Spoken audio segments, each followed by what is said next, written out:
ሰላም ሰላም ውድ ቅዱስ ቤተ ክርስቲያን ወጣቶች፣ ይህን እንግዲህ በደንብ ኮፒ ሊንክ አድርጉ። አካውንትን ራሱ መረምን እንትን መፈሰት አልቻልኩም ከደረሰ ነው። እናም ምንድነው አሁን ይህን ሁላ ጨፍጭፈው ከጨረሰው ወዲህ ማለት ነው ምንድነው አሉት፣ በባንዲራ ምክንያት ነው የታረዱት ነው አሉት።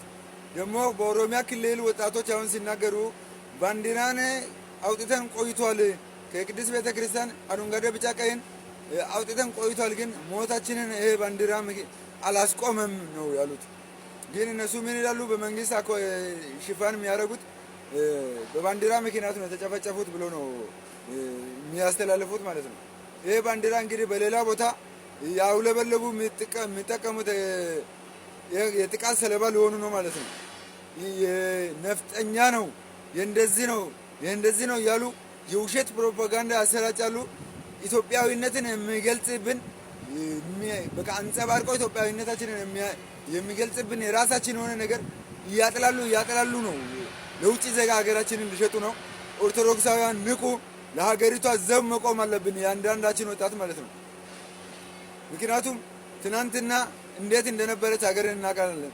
እና ባንዲራ ደግሞ ወደ ራሴ ደብር ሲመጣ የአርባ ምንጭ ልጆች በደንብ ይህንን ነገር ባንዲራ ላይ ከቅዱስ ቤተክርስቲያን ወጣቶች ጋር እንድታስተባብሩና በዓል ሲደርስ ራሱ ወደ ቤተክርስቲያን እንድትመጡ ማለት ነው። ሁሉም ወጣት በቤተክርስቲያን ሱር እየተፈጠረ ያለውን ነገር አለ አይደለ ውስጥ ገብቶ ሊሰራ ይገባል።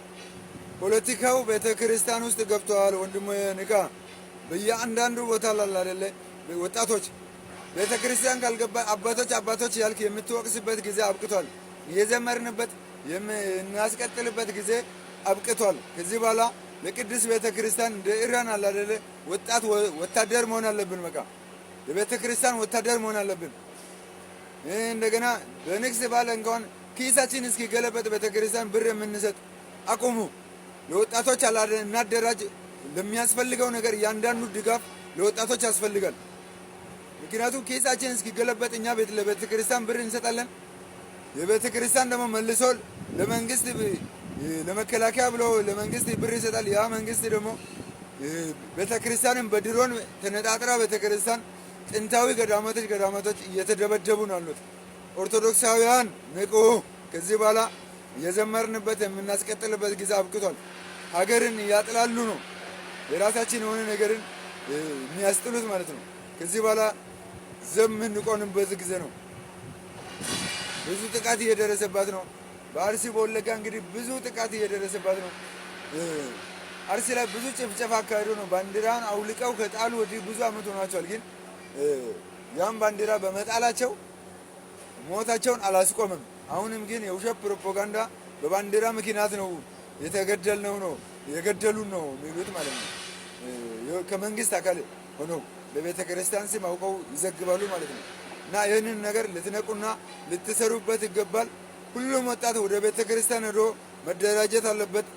እና የቤተ ክርስቲያን ህልውና የሚያስጨንቀው ወጣቶች ደብራ ላይ ሲደራጁ በሀገር ውጭ ያለናል አይደለ ለተደራጁ ወጣቶች ሁሉም ወደ ደብር ገንዘብ ሊከን ለወጣቶች አለ አይደለ ብርታት መሆን አለብን። በቃ እኔም ከቅዱስ ቤተ ክርስቲያን ዘብ የሚቆም አንድ ወጣት ነኝ።